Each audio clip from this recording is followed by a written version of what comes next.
not a dividend. It's a tale of two Kwon. Now, your losses are on someone else's balance sheet. Generally speaking, airdrops are kind of pointless anyways. Unnamed trading firms who are very involved. I like that ETH is the ultimate Ponzi. DeFi protocols are the antidote to this problem.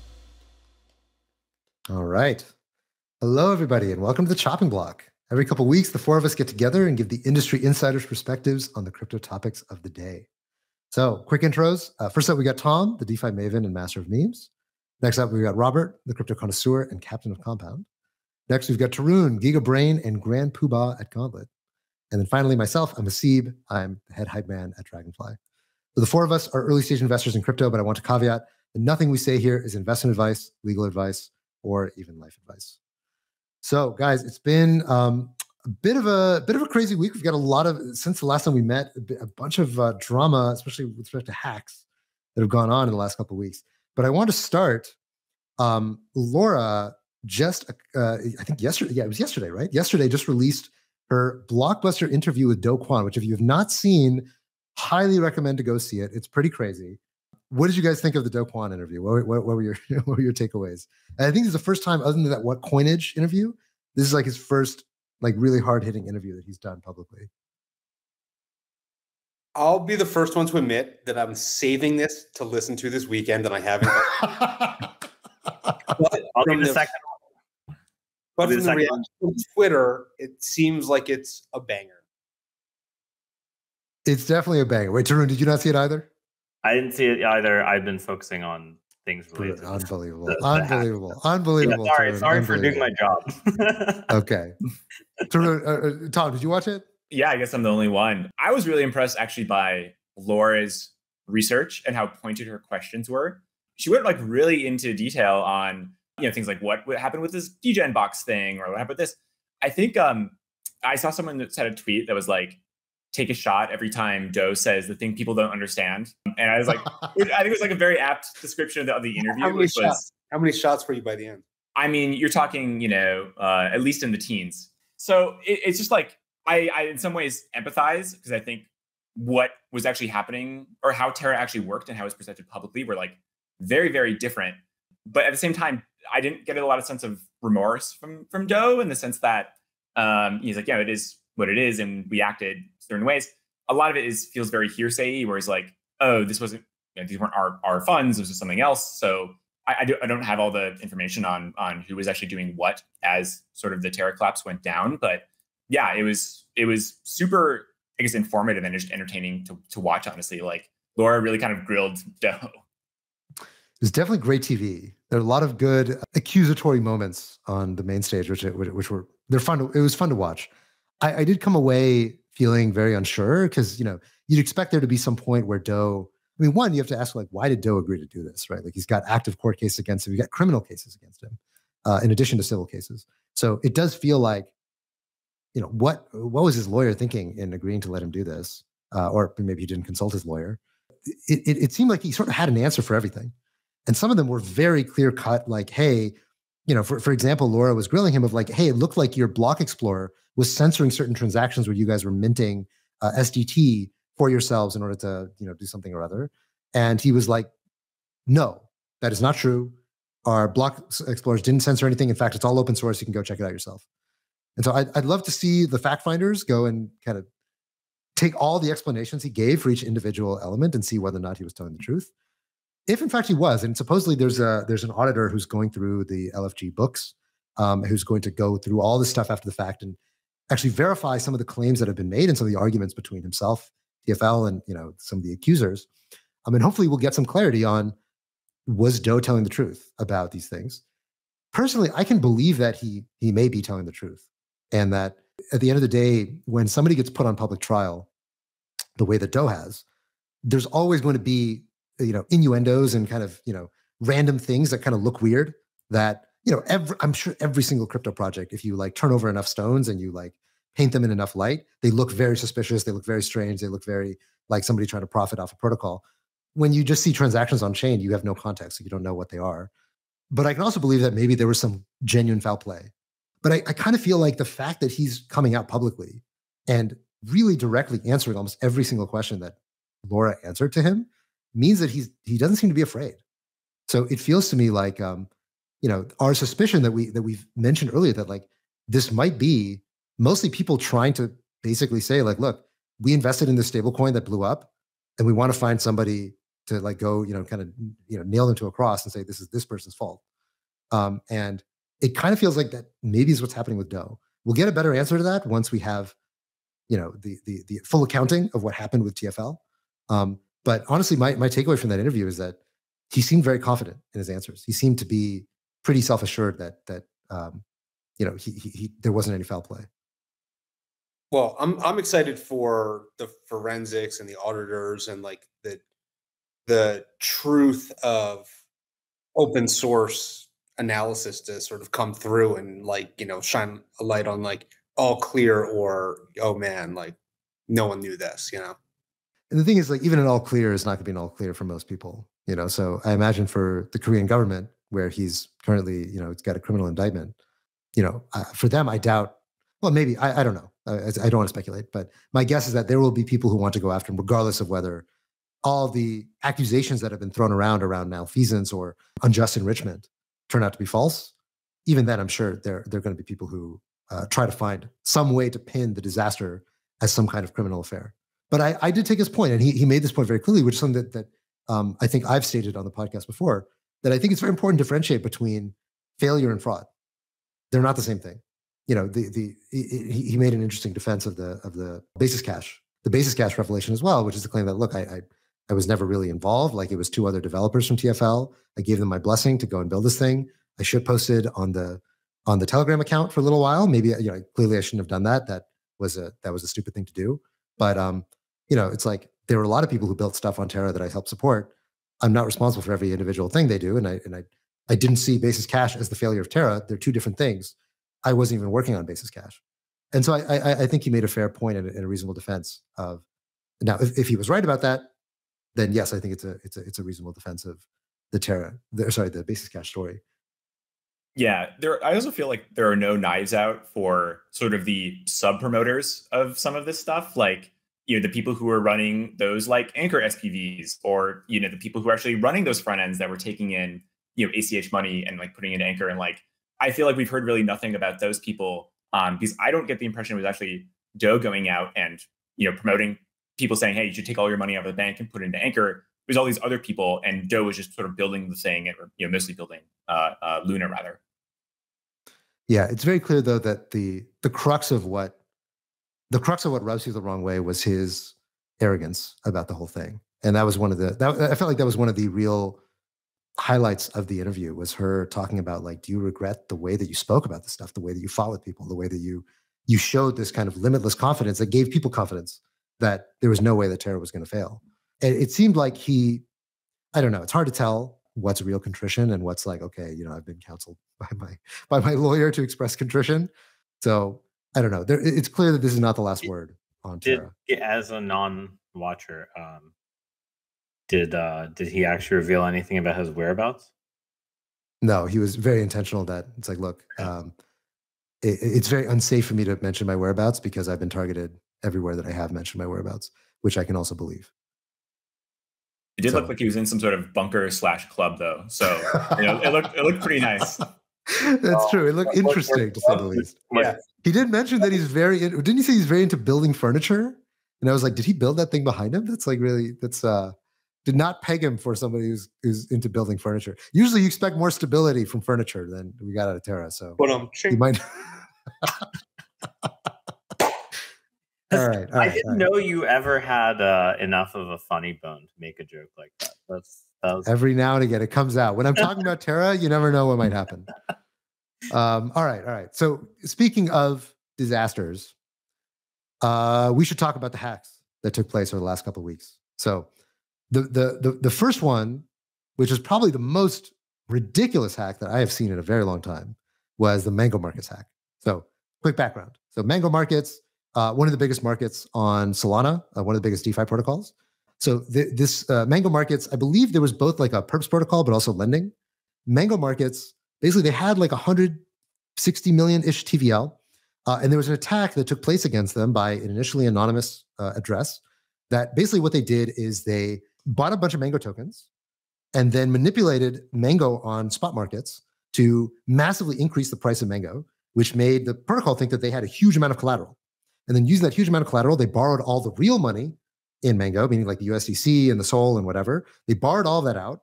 Mango, of course, then collapsed on the spot markets after they stopped buying. I think they used like $10 million to buy up this huge amount of spot Mango to massively shoot up the price because it was very low liquidity. And then Mango markets, the Mango price collapses. And by that time, they've already borrowed all of the collateral out of the protocol and basically seized everything besides the Mango tokens. So as a result, Mango markets was totally drained. Okay, you're on Solana. Solana doesn't have a huge amount of TVL anymore. It's like, between 1 and 1.5 billion, I believe. And so trying to fence like all the money in Mango is pretty hard on Solana, right? There aren't a lot of places for you to hide. And so what happens is that the protocol hacker ends up giving a governance proposal to the protocol where he proposes to return the majority of the money, but to keep 40 million for himself as a finder's fee, as well as a promise not to prosecute him. And this proposal ends up passing governance, which is absolutely insane. Then shortly after, the proposer of the actual hacker ends up being doxxed. And so we now know who the hacker is. The hacker is this guy, Avi. Avraham Eisenberg. He claimed in his tweet, "I was involved with a team that operated a highly profitable trading strategy last week. I believe all our actions were legal open market actions using the protocol as designed, even if the development team did not fully anticipate the consequences of setting parameters the way they are." So he's now become a little bit of a micro celebrity within DeFi. He has like this kind of like Ken Bone kind of character, I almost feel like, where like now he's like kind of playing it up in the character and he's kind of owning it. What did you guys think about good old Avi and his Mango Markets exploit? Well, I'll start with the one side perspective. There's obviously a number of people on Twitter who like view this guy as a folk hero. I'm going to take the opposite side, which is, what he did was market manipulation. Whether you believe that it's legal or illegal, my view is that it is illegal, as clear market manipulation. It's also deeply unethical. And even though code is law, he completely violated the expectation of the protocol, the users, the community. And, you can rebrand a hack or an exploit however you'd like. You can rebrand a hack or an exploit into a profitable trading strategy. I could try to rebrand bank robbery or, some other horrible crimes as profitable trading strategies. It doesn't make them right and it doesn't make them legal. And, at the end of the day, I think what he has demonstrated is that, as of right now, he has basically robbed the protocol in broad daylight and is bragging about it. And it's really curious to see where it goes from here. I think one part of him is correct in that, every protocol has to address the risk parameters, assuming that some black hat asshole is going to try to exploit it, right? And it's a great wake-up call for every DeFi project on every single blockchain to take this moment as a wake-up call. There was already a copycat attack for, the world's tiniest, borrowing protocol on Celo, where it was like the Moo token or something like that. Moolah markets. Yeah, like, imagine it was like, a market way smaller than Mango, but the same exact construct that was already attacked in the exact same way, where Moo, which had even less liquidity, was used to attack it. It's a wake-up call for every DeFi protocol, every DeFi team, every DeFi community, and just assume that some black hat is going to be attacking you. What's going to slow them down? Well, conservative risk management, both technical and market risk. But also, this is one of those things where I think the community itself has to say, like, hey, it's not cool. Or, exchanges have to say, like, hey, we don't want your money, like, that you've robbed from a protocol. Like, there need to be more of a community response in general, or it's going to continue and it's going to escalate. This guy is shopping around, similar trades to hedge funds, being like, capitalize me and I'm going to go after bigger fish by robbing protocols again. Like, at some point this has to stop, and like either it stops from the government coming into the sector, or it stops from like the entire community saying like, dude, like, no, like this isn't like a good thing, even if you call it a profitable trading strategy. So I think he sucks. I guess there are a couple things that are worth pointing out with regards to this attack and more like general Oracle manipulation stuff. The first thing is that, the beginning of this bull cycle started with an asset that is probably everyone on this podcast would agree is 100% a security and not even a question, which is FTT. And it started with FTT being this thing where an exchange that's a new exchange bootstrapped itself to basically allow people to get really cheap collateral early, like by basically giving people this token that was really, really cheap, and you could use it as collateral on the exchange. That way, basically if the price of the collateral went up, you now could borrow more, you could take more margin, you could take more risk. And that was sort of a way of being like, hey, you don't have to put your Ether stablecoins here. You can get this token that theoretically gets fees from this exchange, which is a centralized Hong Kong company, burning its fees into the token. The beginning of a bull market, it's always actually, if you time it correctly and you're making a new exchange, allowing people to rehypothecate off your own asset that is sort of implicitly or explicitly getting fees from the venue that you're using is a good way of bootstrapping these systems. Mango certainly and certainly did the same thing, right? Like Mango's token actually, if I remember correctly, the token launched before the protocol was running. I forget. It was very close though. Like I forget if it was like right before or right after, but the token was there very early. And one of the easiest ways, especially in a bull market, to increase usage of your protocol is to say, hey, we're going to have like crazy risk parameters if you use the Mango token as collateral. And, if your number go up land, well, liquidation probability is quite low. Obviously, a very degenerate form of risk management, but it is a good bootstrapping tactic, right? And so I think if you assume that it's a bootstrapping tactic, you also have to understand that bootstrapping tactics have a lifetime, and you have to update your parameters as a function of market conditions, right? You can't just like believe that this bootstrapping thing is going to work forever. You could argue the same thing happened to FTT. Why is SBF shilling FTT nowadays to try to get people to catch the fee burn? I mean, it's a very similar thing. There's a while you didn't need to do that, and now it actually is like kind of important to the stability of their exchange, given how much collateral is denominated in FTT at FTX, right? The difference is a centralized exchange, if something like this happens, can just step in and be like, kick out the user, right? In this case, you use the same type of bootstrapping growth hack that a centralized exchange uses, but you have none of the ability to do a reclamation in the same way. And so I think there was a lot of carelessness on that side, outside of what you would call the attacker or hacker, from the perspective that both Solend and Mango have been sort of pretty, I'd say, irresponsible with like monitoring their protocols, right? We've seen both of them have the same type of problem. And I think a lot of this has to do with trying to make your own exchange security / token used as collateral, which again works on the way up, but on the way down, or like even mildly on the way down, you probably should be starting to tampen and not let people do that. And I think there's a lot to be said about the fact that you do need to dynamically manage these things. The other thing that's actually quite interesting is the insurance fund for Mango was also insolvent, not just actually the loans that were made. So the insurance fund is supposed to cover these insolvencies if they occur. But the problem is the insurance fund was also completely denominated 98% in Mango itself. Obviously, when Mango crashes because of this type of thing, the insurance fund can't cover any insolvency because it's crashing exactly at the same time that everything is going wrong. And so there's a lot of fallacies here. I'm not going to shill. I did not realize the insurance fund was in Mango. That's insane. I'm not going to shill my own book about how you should avoid these pitfalls, but that's all. But if you want to know how to avoid these pitfalls, give Tarun a call. Yeah, let Tarun convert your Mango into USD coin. There you go. What really struck me about this, so I agree with those points, obviously, Tarun.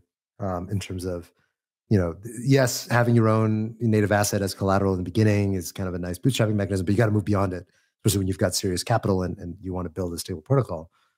The thing about this whole saga, I mean, the attack itself is pretty straightforward, right? It's not a genius attack. It's something that a lot of people have thought about before.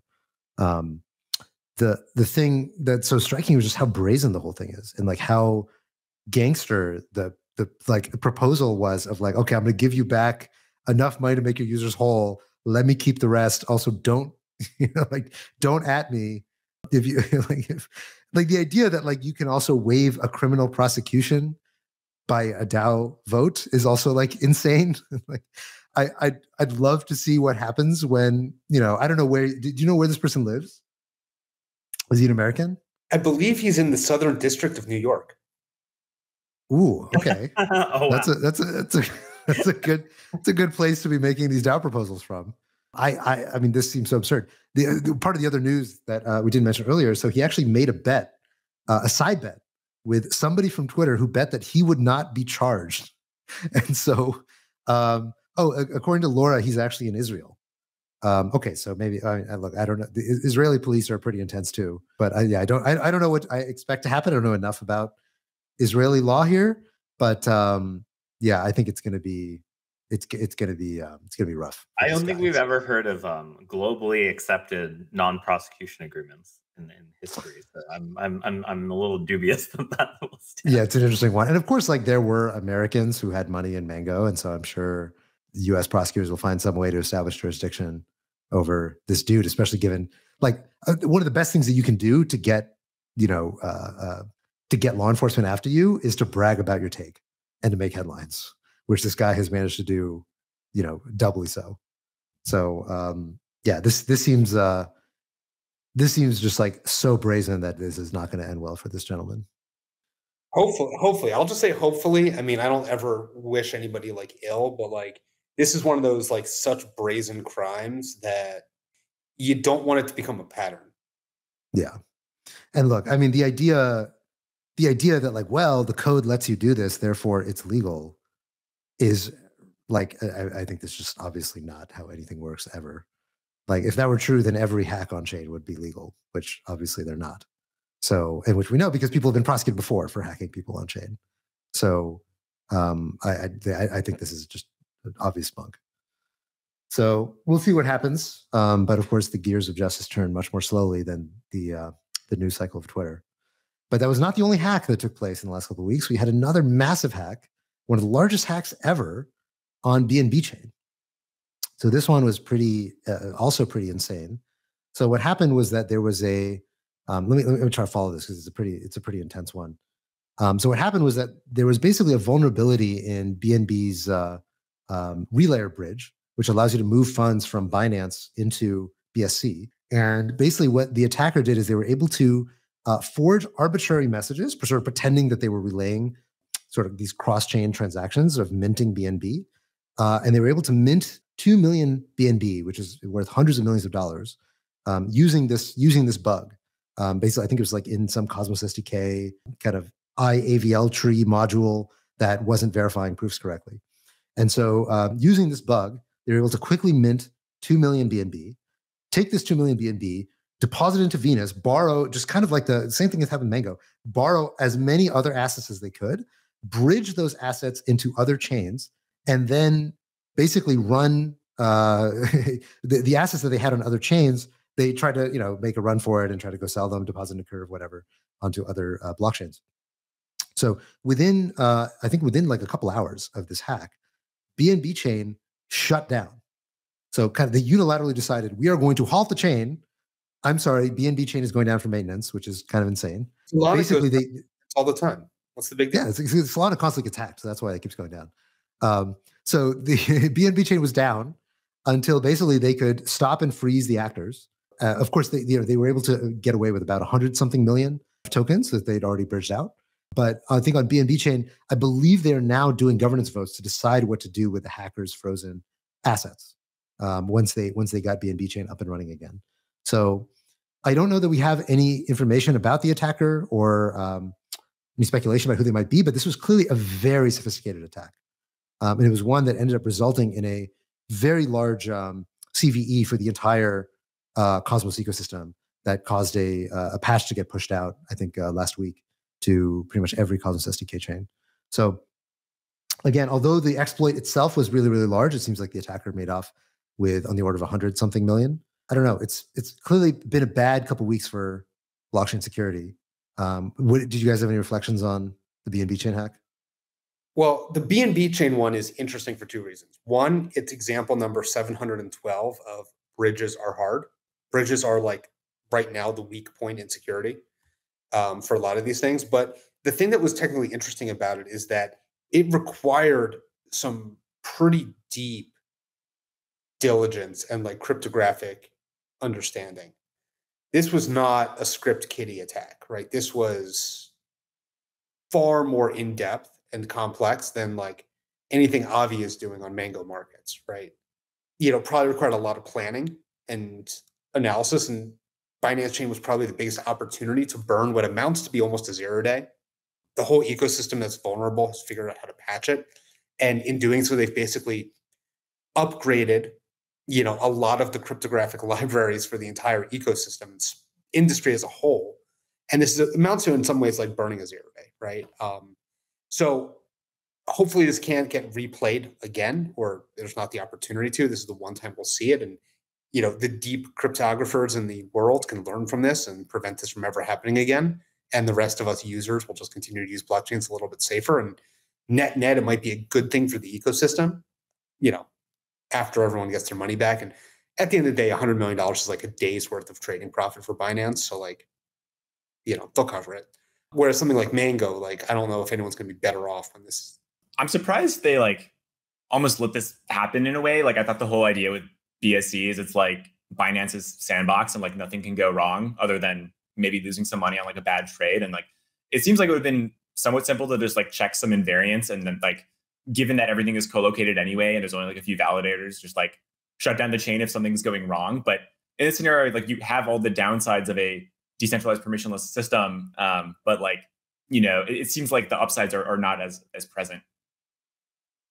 Yeah, there clearly wasn't a lot of defense in depth here. But I think it's also pretty hard to do in blockchains, especially when like these third-party bridges, because I believe they exited through third-party bridges, right? So if it's not like a BNB bridge, it's pretty hard for BNB to be like, oh, something weird happened. We're going to freeze all our bridges. So if they're using other bridges, then there's kind of no way out. Yeah, I guess I was thinking the fact that it's Binance's own bridge and they run so many of the validators. Like you would think it would be simple enough to have something detecting, because this was not an atomic attack, which is like always so difficult. I mean, it's impossible to defend against. This was similar to Mango markets, a multi-step, multi-transaction process. And so you would think it would be simpler to see that as it's happening and shut down the chain if they voted to do so. Yeah, no, that I can see that. I mean, having an automated chain shutdown is pretty drastic because I imagine you get a lot of false positives. So that's like a really scary thing to have running in the background. I do agree with you. Like, I mean, my understanding of the attack was that like, BNB's actual bridge, and I don't understand the mechanics here, so I might be getting some stuff wrong, but it seemed like, these are proofs being relayed on chain, which basically means that this is primarily an on-chain bridge. It's not a multi-sig type bridge, right? Like you're actually submitting proofs of blocks onto the blockchain. So if that's the case, then it's pretty hard for there to be like a secondary mechanism that goes in and like, automatically turns things off or freezes things. But again, I don't know the details, so I'm very much speculating here. I mean, this was actually like a problem in Tendermint. Tendermint had this particular sort of Merkle tree that was not like didn't correctly check all edge cases. And so basically what happened is like, for I guess the listeners who don't know what a Merkle tree is, a Merkle tree is like is one of the ways you represent sort of a compact proof of a block. You take a set of transactions and then you hash each transaction, and then you make a hash of the hashes and you kind of group them up until you get a tree. And I think effectively what happened was if you had a empty hash as your neighbor, there was some way you could get the proof to not actually check that. And usually, that would be like an error. So what you could do is you could insert a transaction that would always return true when the Merkle proof was checked, even though it like never actually generated, you didn't have to generate a signature for it. And so I think this is actually just like a generic thing in Cosmos. I'm not sure if it was actually fixed outside of this incident, or if this actually is like a CVE, like a serious bug in like all Tendermint implementations. That part I didn't check enough about. But the idea is you basically could insert this transaction that would always just, everyone would, if they're running stock Tendermint, would validate as true, even though it had no signatures on it. I see. So it wasn't at a smart contract level. It was in the consensus layer. No, it wasn't. Yeah, exactly. The Merkle tree had this, but which is like, that's why it's actually quite a nuanced bug to found. To Robert's point, it's definitely not like, yeah, it's not like, hey, I just like swept the order book of Mango. I did think it was kind of funny that, you know, there's a governance debate about whether or not to freeze the seized funds, in addition to the patch that's going to, you know, that has fixed the bug. So, you know, maybe we will see a CZ's vision coming out of this, which is, you know, leaves the hacked funds untouched. But I feel like every chain goes through this at some point where there's some catastrophic failure that leaves a lot of funds isolated, and they have to decide whether or not to, you know, freeze those or to reclaim them. I imagine part of the reason why they had to do that was just the veneer of decentralization, you know, because like everyone knows what the answer is. The answer is like, yeah, you freeze the guy. But if you do it themselves, then it kind of looks like, oh, BNB controls it, you know, no, whatever. Da, da, da. They do. They shut down the chain as soon as it happens. No. Come on, Robert, don't be like that. Don't be like that.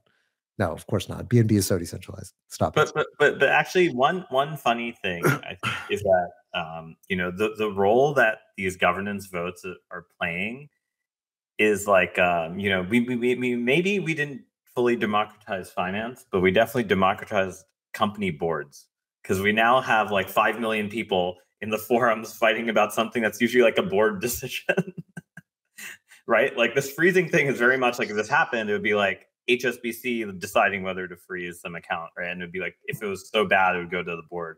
Or if it was Credit Suisse, it would never reach the board. The same thing was true with the Mango markets, of, you know, a bunch of people in governance forums deciding whether to take the it's interesting that we've democratized board votes. That's like, you know, like the most boring thing that no one ever wants to do. It's true. It's true. The things people do for decentralization, man. So yeah, it's been a bad couple weeks, and a couple ridiculous hacks and some very ridiculous governance decisions that have been made. That was not the only drama, though. There was another piece of drama that actually we discussed on the chopping block on a special episode that we did over the weekend, because Magic Eden announced that they are no longer going to be enforcing royalties, and that they're going to zero fees.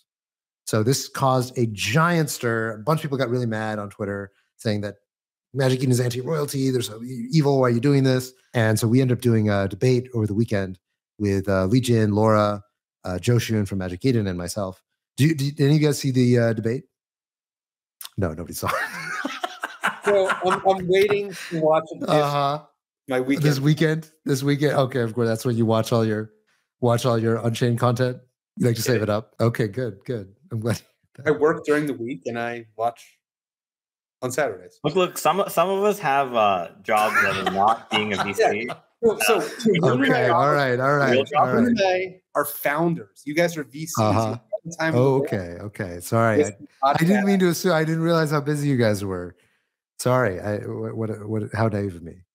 Tom, did you at least watch it? You didn't watch it either. I feel like I'm living the debate, you know, every day at Dragonfly, so I don't need guys. Are you even part exposure. Of this? Oh my god! All right, fine. Well, whatever. We can relive the debate in real time by talking about it.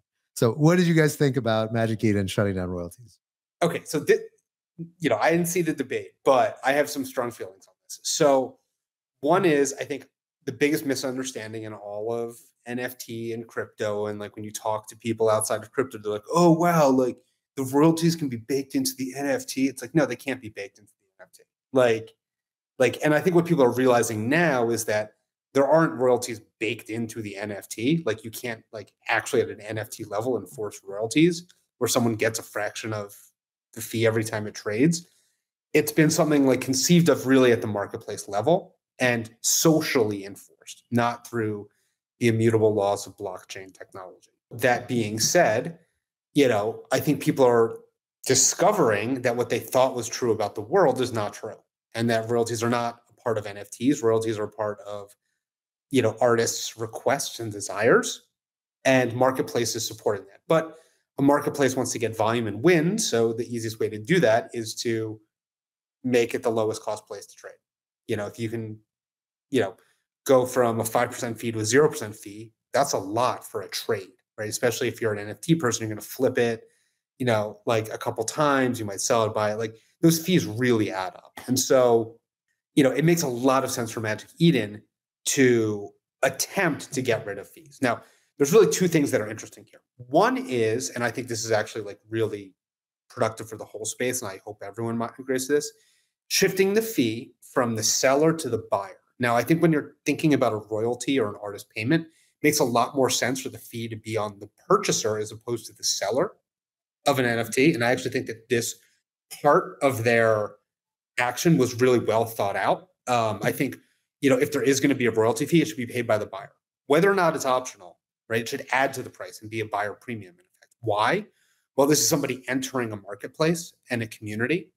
There's somebody like beginning their journey with the artist, not someone ending their journey with the artist. It should really be an entry fee as opposed to an exit fee. So I think this piece of Magic Eden's change was actually quite good and quite sound, which is saying if there is a royalty, it goes to the buy side, not the sell side.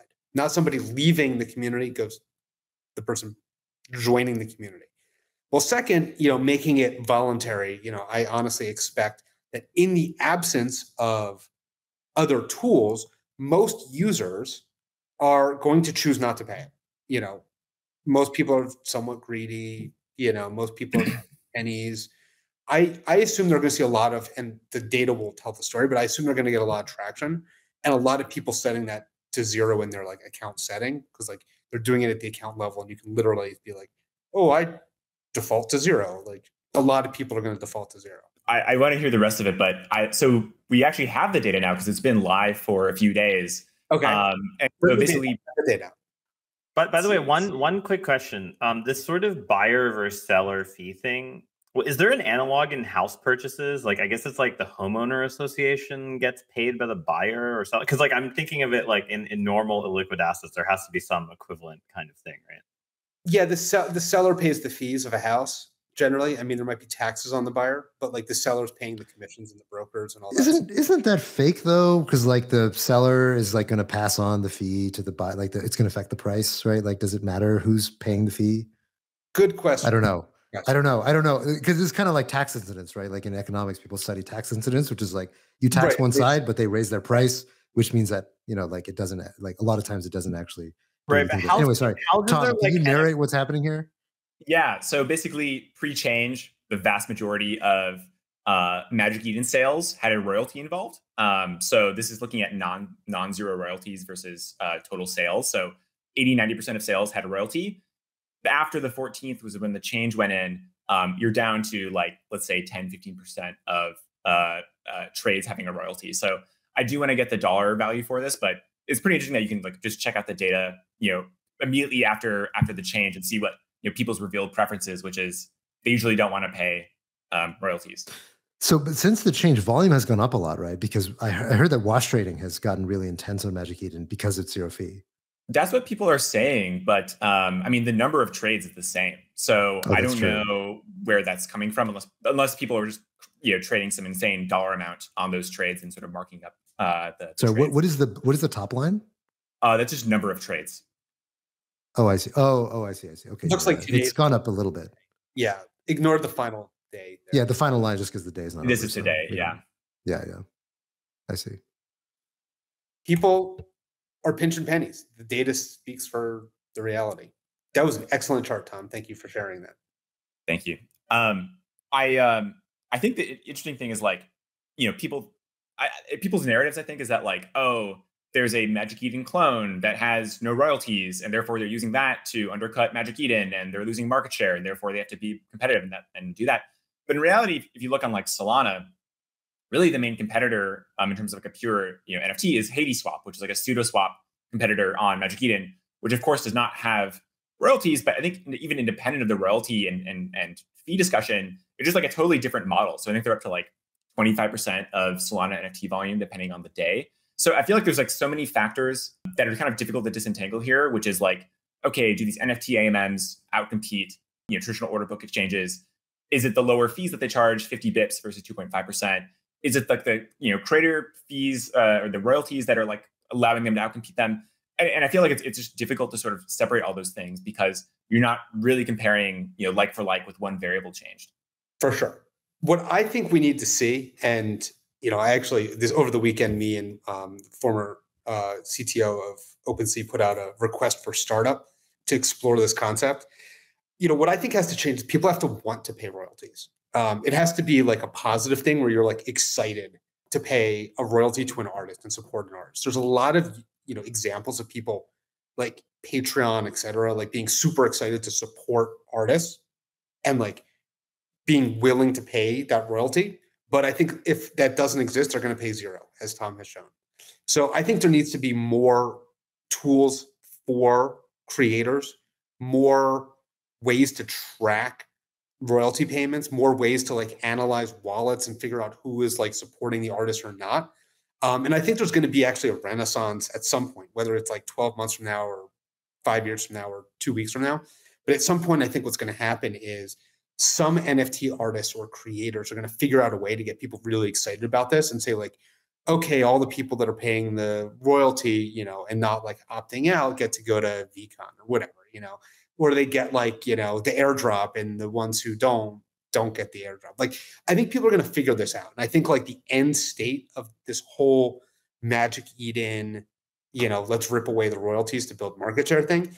The end state of all of this is going to be, there are royalties going to artists, and there is an on-chain economy, and like artists will benefit from the existence of royalties, and they might not be like programmatically enforced at the smart contract that created the NFT level, but they're going to be like enforced through other means that are like probably even more exciting and more like advanced and more customizable and allow artists to be even more creative.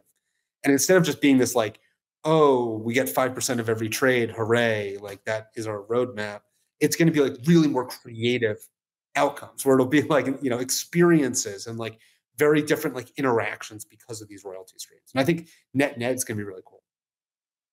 I can believe that. I think if you see creators innovating on more reasons why you want to stay within the sort of lit economy of the pro royalty exchange, and this is one thing that we talked about near the end of the debate, is that Kyle made the suggestion that having these no royalty exchanges kind of means that like, okay, now it's really in your interest as a creator to push people into your own platform to trade and kind of build liquidity and have a marketplace specific to you and your NFTs or your content. Because there, I mean, we talk about royalties, right? Like as though there's a separate concept, but really royalties are just like an extra platform fee. If there was only one platform, let's say OpenSea just had 100% market share on every chain, then the royalty is just like an extra platform fee. And if you own the platform, then there is no royalty. There's just the platform fee, right? And so, in reality, like royalties are kind of a weird concept because if you think about it that way, imagine you just had one NFT marketplace that was OpenSea. They owned everything, okay? And when you have a royalty, basically what you're saying is that, okay, OpenSea, when you sell this product, please charge a margin. If let's say your OpenSea is 5%, and then you charge 10%, okay? So you're saying, please charge a margin of 15% on every purchase and give me 2/3 of it. Now, in normal business, would be like, wait, what? Why are you telling me what percentage of, well, first of all, why are you telling me what margin to charge? Second, why are you telling me what percentage of it you get?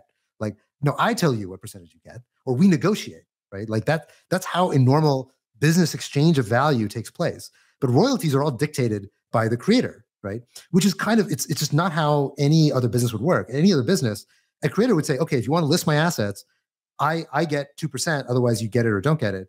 And they'd say, oh, well, what about 1%? They say, oh, well, okay, 1.5 or blah, blah, whatever. It's really important. I'll add this extra thing on top. I'll give you exclusivity. That's the kind of thing that happens is like a bargaining.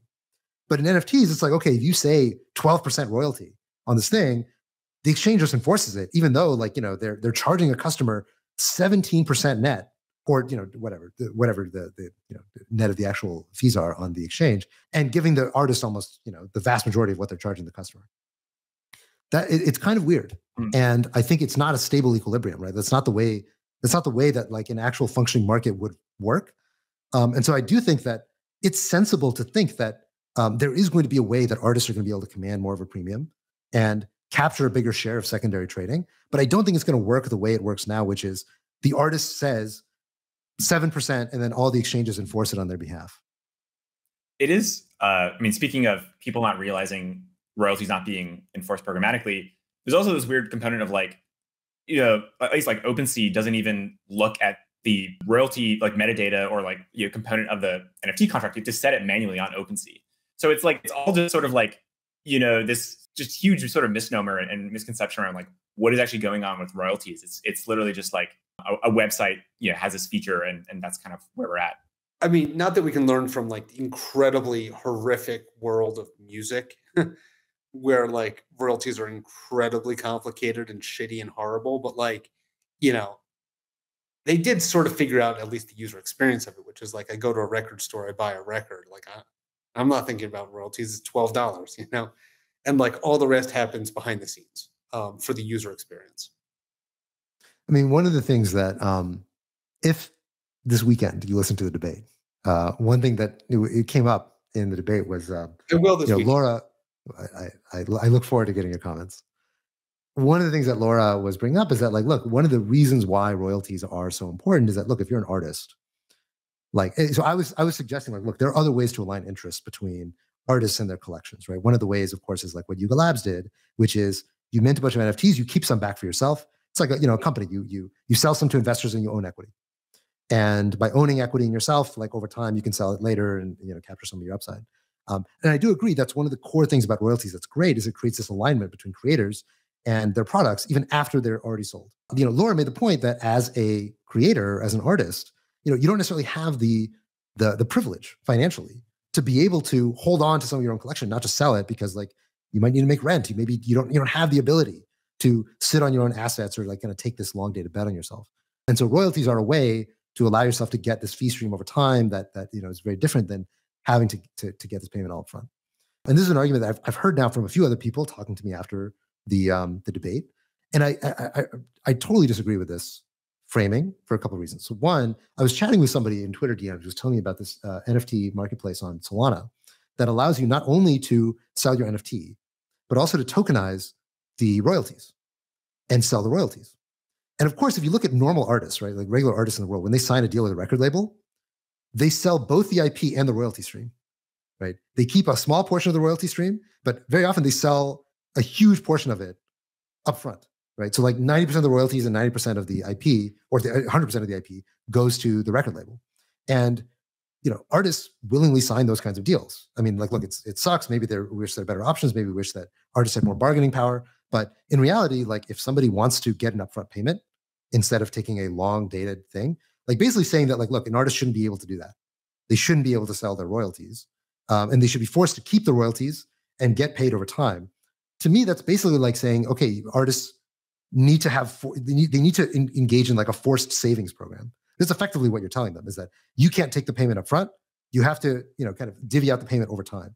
If you had Yuga Labs do a drop, some new NFT collection, and they said, not only are we selling the collection, we're also selling off the royalties, right? And anybody can buy the royalty stream for this collection. A lot of people would buy it. It would be worth quite a lot of money. It might be worth a amount of money that's even comparable to the entire collection, right? Because if you just look at how much money Yuga Labs makes from each collection versus how much they make from all the royalties, for a lot of them, it's like 50-50. For Bored Ape Yacht Club itself, it's like 80-20. Most of the money was in the royalties, not in the initial mint. And so I think it's not as simple as just royalties are a way for artists to save money or to get fees over time.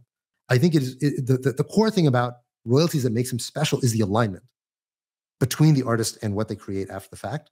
But I think, to your point, Robert, there are other ways to do that. I think that's ultimately what people are going to have to innovate in. Either one, you need to create a platform and own the platform and get people to want to pay royalties because they want to be part of your community. Two, create extra perks or extra reasons to stay within the lit economy of your royalties. Or three, just create a culture of patronage. Right? That's kind of what a royalty is. It's like, if a royalty is unenforced, then basically it's patronage. And not everybody's going to be a patron, right? Some people will. Some people will sign up for your Patreon just to support you. They don't even need anything, right? It might be easier to get them to do it if you offer perks. But if you don't offer perks, people will do it. And I think right now that seems to be the three different directions you can take if you want the concept of royalties to persist. I would definitely buy the Bored Ape royalty IP right token, but not a security. I can't say whether. I mean, if the NFT itself, that's a good question. Is the NFT less of a security than the royalty stream? Because the royalties For sure. are a function of how often the NFTs are traded, right? Hey, Like- the NFT is art, okay? Even if you don't like the money, I like the money. That's art. Okay? Because it's like, okay, if the NFT goes up in value, if the artist does good work. Somehow are trying to claim that this 1933 law, which was very underspecified, has the ability to have gradations of being like continuously security, and like you can compare one thing being more of a security or less of a security. It's not like that. It's very binary. And the way you're talking about it basically suggests it rounds up to being a security regardless. Yeah, that's fair. I just don't know that practically speaking, it's any less of a security than the NFTs themselves would be, given that in all these cases, you're kind of... Hey, is your house security? Is it? I'm not sure. Are houses securities? No, property. Okay. I guess not then. I don't know. I think the argument for the fee stream is that, like, it does sort of represent some like common endeavor that you're. But like, why would that be more so than an individual NFT? Because the NFT is actually your expected future profit relies on the actual speculative market existing. But has that not true for the fee stream? The fee stream is a function of the velocity. But the fee stream is revenue. So in the Howey test, it's like that's the common enterprise with future expectation of profit matches the fee stream much more than like, oh, the speculative market could like not exist. Hold on, that seems very arbitrary, right? Like if you're buying NFTs because you're hoping that to get a profit from the depreciation. Law written in the no, I'm not like, even under the law. Look, I'm not a lawyer, obviously, but I'm I buy the monkey for like the monkey. Like it's not. What else is all right. I mean, look, nominally, I agree with you. Nominally, on the face of it, it's like, okay, one is a picture of a monkey, one is a financial product, right? So, like, I think in a court of law, a lawyer would be like, yeah, that looks like a security. That one looks like a monkey. But I think practically speaking, I'm going to die on this hill. Practically speaking, I think they seem very similar to me because both depend on the efforts of the creator and the community. Both of them, like one is a function of price, the other is a function of velocity. Both of those are things that are ultimately, the creator either can or cannot influence them depending on the approach the creator takes, right? Some creators don't do anything to try to create velocity or create price appreciation. Some try to create both, right? Some try to make both increase, but they're a function of each. Hold on. Let's take an example. Let's say it's not an NFT on a blockchain. Let's say it's an actual piece of art on the wall. And, let's say who's your favorite artist doesn't matter. Let's just say Super Art. Okay. Super artist makes a piece of art and says, hey, I'm going to sell the royalty stream on this to Haseeb. And like every time it trades, Haseeb gets 1%. And Robert's going to buy this really cool piece of art. How could the really cool piece of art that I'm buying be a security in the offline world? Well, I agree with that. I agree with that. I agree with you. I don't think that piece of art should be treated as a security. But the fee stream as well, like at that point, it's no longer the efforts of the original artist that's going to get you to sell that thing to someone else, right? Because that fee stream comes from you reselling that asset. The mechanism for resale, right? That's the hard part here. No, but it's common among whom, right? Like, well, I'm not in a common enterprise with Robert if I buy the fee stream and like securitizing that's probably an investment contract, like for sure. But the art's not. I mean, look, I whatever. This is probably the wrong forum for us to adjudicate this question. But I think there's a good argument that, like, look, when you sell it to someone else, that person's now party to the contract. But like, I didn't know that person. I didn't enter into some arrangement with them, right? I think there's a reasonable argument that, like, look, the original creator who set this thing into motion, I'm no longer in a contractual relationship with that person by owning the revenue, like owning the royalty stream. That's the argument I would make. But anyway, I get your point. Okay, we're at time. This was a interesting continuation. If you guys have thoughts, please ping us on Twitter and tell us which side of the argument you would take. But that's it for this week. Signing off. Yeah. See everybody. One last thing. One last thing. Some guy in the comments on YouTube was giving me shit for not giving the exact mango insurance number. I went and looked it up, which is okay. It was 94% mango in March. It was 80% mango right before the hack, and now it's like 50 or 60, 59, 61, something. It's been floating in that range. So To the heckler, go fuck yourself. No, I like YouTube guy. That was great. That was great. Thanks, YouTube Yeah, guys. Dude, stop blabbering. Yeah. Sorry, just to read the comment which is on the screen. I don't know if IDK, if you're unsure about the facts, maybe stop blabbering. Thank you, Jian. That was a very, very useful comment. Really appreciate you stepping in there. I figured I tried to get it in. No, that's good. You nailed it. You nailed it. Still fucking dominantly negative. I don't it's not like this is that much better, but I'm happy that you're defending. All right, thanks everybody. All right. Thank you, everyone. Signing off. See y'all.